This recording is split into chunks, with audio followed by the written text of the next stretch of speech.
Ana jalisu man dzakaroni. Aku adalah teman duduk, teman majlasnya orang yang senantiasa menyebut-nyebut namaku. Kalau kita sudah sering sebut dia, sering sebut namanya, suatu saat kita mengalami kesusahan dan ketidaknyamanan, pasti itu dulu yang kita sebut. Kalau kemudian kita jarang menyebut dia, karena kebanyakan cerita tiap hari dengan temannya, dengan saudara, dengan tetangga dan sebagainya, akhirnya ketika mengalami kesusahan, kita tidak akan ke atas, karena kita lebih sering setiap harinya itu hubungannya secara horizontal, bukan secara vertikal. Kalau hubungannya secara vertikal kepada Allah maksudnya, maka dalam kesehariannya kita akan lebih banyak ingat kepada dia. Mau ngalami bahagia, kita akan sebut namanya. Mau ngalami susah, kita juga akan sebut namanya.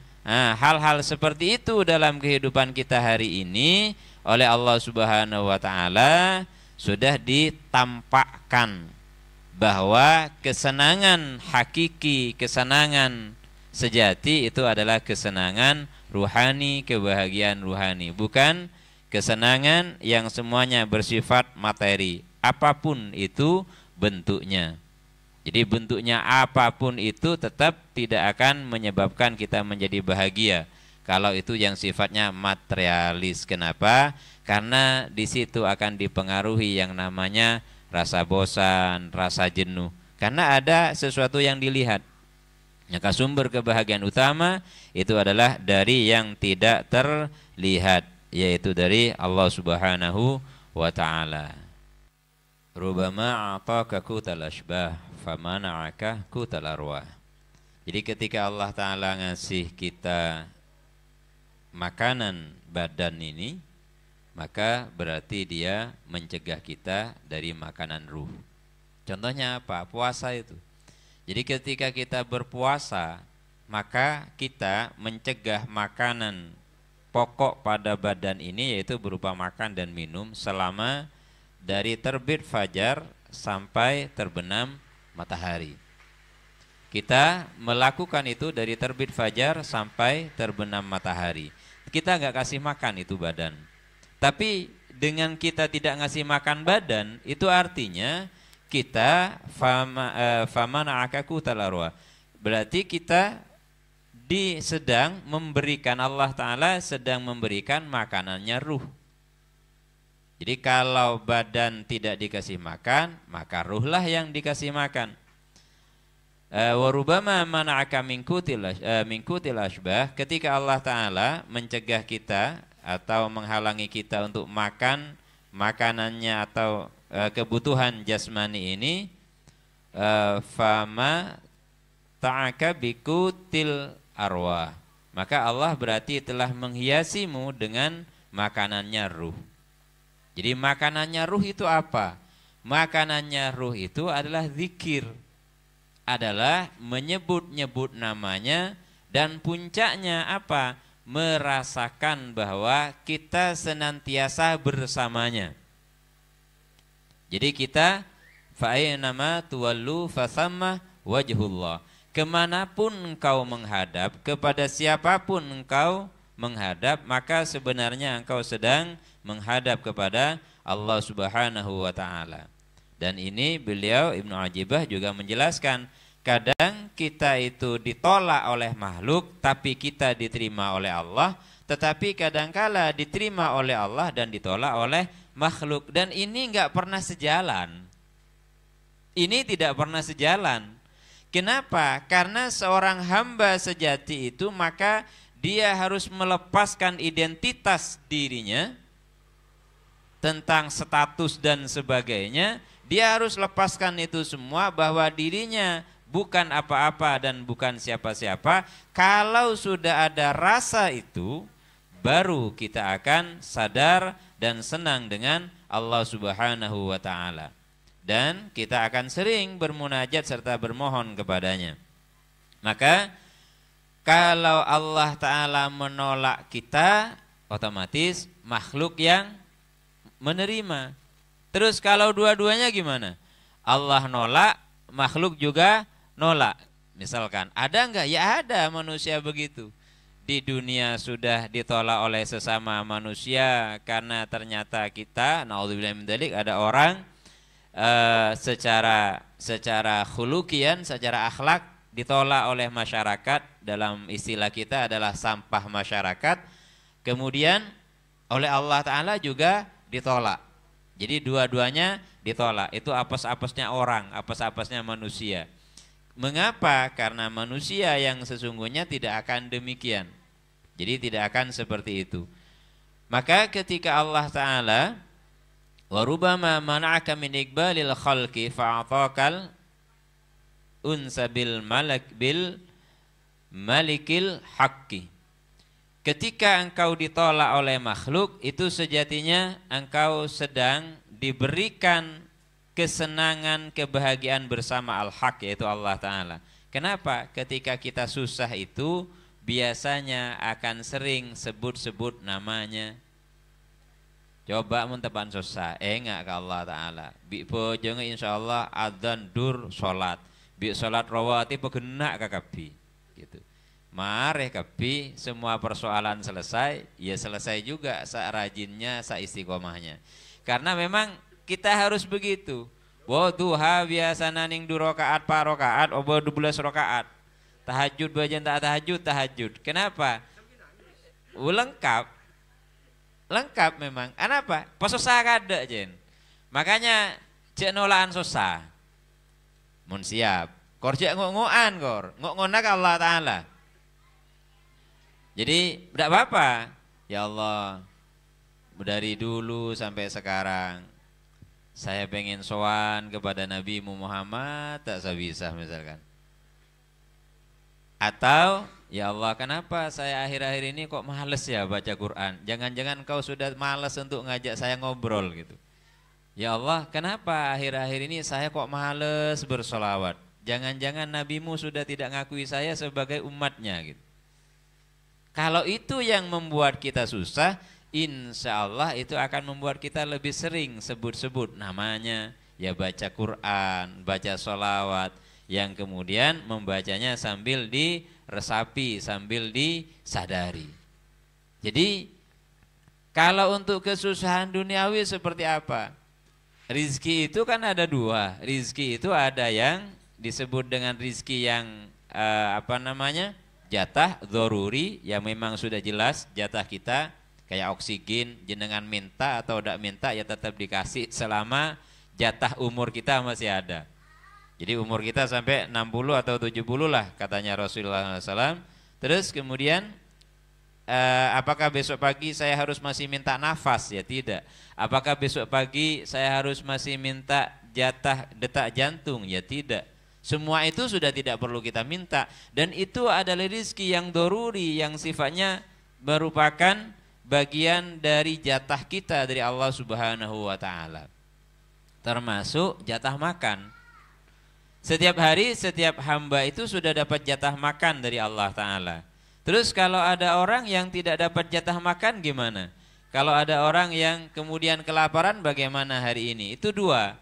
Karena dirinya dolim, atau karena saudaranya yang seiman juga dolim, gitu. Jadi 2, karena dirinya sendiri yang dolim atau saudaranya yang seiman yang dolim. Artinya siapa? Dia ternyata yang kelaparan ini punya tetangga berkecukupan, tapi dia kemudian tidak mau noleh, tidak mau membantunya. Tetapi sejatinya yang penting orang itu kan makan. Kita selama ini gini, bahwa seperti orang kuliah, seperti orang sekolah, bahwa harus mengeluarkan biaya. Iya betul. Yang pertanyaannya adalah yang mengeluarkan biaya ini harus siapa? Ini tidak ada ketentuan. Oh, yang mengeluarkan biaya ya tetap Allah Ta'ala. Entah itu melalui bapaknya, entah itu melalui negara dalam bentuk beasiswa, atau melalui saudaranya yang biayai. Intinya tetap berbiaya orang sekolah itu. Tetapi biaya ini dari mana? Itu Allah Ta'ala semua. Sama dengan orang yang mau berangkat haji, berangkat umroh dan sebagainya, semuanya harus berbiaya. Pertanyaannya, siapakah yang akan membayarkan? Maka Allah akan pilih itu nantinya. Artinya jangan terlalu mengandalkan kemampuan diri sendiri, karena kita sebenarnya ini nggak ada yang punya kemampuan. Sudah diajarkan pada kita, yaitu yang disebut dengan la haula wala quwata illa billahil aliyil azim, bahwa yang maha kuat, yang maha mampu itu adalah Allah Subhanahu wa ta'ala. Yang berikutnya ini yang nggak begitu nyaman. Katanya beliau ini, rubama a'taqal uluma wa fataha laka makhazinal fuhum. Ketika ada kalanya Allah Ta'ala itu membuka pemahaman dan memberikan ilmu kepada kita, dan dengan ilmu itu kita menjadi terhalang untuk apa? An syuhudil ma'lum wa ma'rifatil hayyil qayyum. Jadi ini bagaimana yang dimaksud? Ada kalanya Allah Ta'ala membuka ilmu jalan seperti malam ini kita ngaji. Allah bukakan kita pemahaman, hanya kita asik di pemahaman kita dan tidak mau mengamalkan apa yang kita paham. Makanya ngaji rahasia itu, ngaji hikmah itu yang paling utama adalah setelah pulang dari sini ada perbaikan-perbaikan yang bisa kita lakukan walaupun sedikit. Karena kita ini kan kelas bawah gitu ya. Bukan kelas elit kita itu kita itu kelas bawah gitu. Namanya kelas bawah, kelas iktisab. Nah, namanya kelas iktisab harus ada usaha. Jadi pulang dari kita ngaji, ada hal yang bisa kita lakukan. Oh, ternyata kalau lagi tidak dikabulkan doa, kita nggak boleh suudzon kepada Allah Ta'ala. Artinya apa? Oh, berarti Allah lagi pengen dengar suara saya. Karena apa? Karena dengan tidak dikabulkan langsung oleh Allah Ta'ala, itu berarti dia sedang ingin mendengarkan keluh kesah saya. Maka kita nggak suudzon kepada dia kemudian. Dan paling baiknya ibadah hati kepada Allah Ta'ala yaitu tidak husnudzon, tidak suudzon kepadanya, senantiasa berhusnudzon kepadanya. Kenapa? Karena ilmu itu ada dua. Ya, ilmu itu ada dua. Sedangkan ilmu nafi itu adalah ilmul qalb. Ilmu nafi itu adalah ilmul qalb, katanya siapa namanya? Al-Imam Al-Ghazali. Ilmu hati. Ilmu hati itu bukan pengetahuan tentang hati, tetapi ilmu yang sumbernya dari hati kita masing-masing. Karena hati ini tempatnya ilham. Dan terasanya memang di dada, yang bersuara itu di dada, bukan di kepala. Jadi makanya manusia kan ada ada 4 alam pada diri manusia. Ada alam nasut, ya. Ada alam jabarut, ada alam malakut, ada alam lahut. Ada 4 pada manusia itu. Jadi penjelasan ini di mana ya saya baca? Kalau nggak salah di kitabnya Syekh Abdul Qadir Jilani saya baca bahwa alam nasut, alam kemanusiaan ini dibagi menjadi 2, yaitu yang disebut dengan hayawaniyah dan nabatiyah. Jadi yang sifatnya hewan dan tumbuh-tumbuhan. Yang sifatnya hewan itu ada pada nafsu kita, yang sifatnya tumbuh-tumbuhan ada pada jasmani kita. Jadi jasmani kita ini kan sama dengan tumbuhan sebenarnya. Dia berasal dari tanah, air, udara, dan api. Maka badan kita semuanya juga seperti itu. Jadi ada alam nasut. Nah, di alam nasut inilah tempatnya siapa? Tempatnya syahwat, tempatnya keinginan, dan tempatnya keserakahan, semuanya ada di situ. Kemudian ada yang namanya alam malakut, alam malaikat. Jadi pada kita juga dikasih oleh Allah Ta'ala. Makanya manusia itu kadang kayak malaikat, kadang kayak setan. Sehingga ada istilah datang setan potenah gitu. Masa bode setan pote itu. Saya kan itu istilah ya. Istilah di kita. Bon macam rajin, paling datang setan potenah gitu. Jadi mun kancan rajin kau datang setan potena. Jadi setan pote itu ya Ya mungkin malaikat itu kocak setan pote, dan saya nggak setuju sebenarnya dengan istilah itu karena setan itu tidak sepote. Setan itu celang kakapi, merah kakapi. Nggak ada dia yang tidak menipu dengan kehidupan kita. Maka Allah Ta'ala memberikan jaminan kepada kita bersama untuk meningkatkan kualitas rohani kita, di mana kemudian di alam kolbu. Jadi di alam hati itu. Jadi di alam apa? Di alam yang disebut dengan alam alam Jabarut situ. Jadi alam Jabarut itu adalah tempatnya hati kita. Nanti itu alam lahut.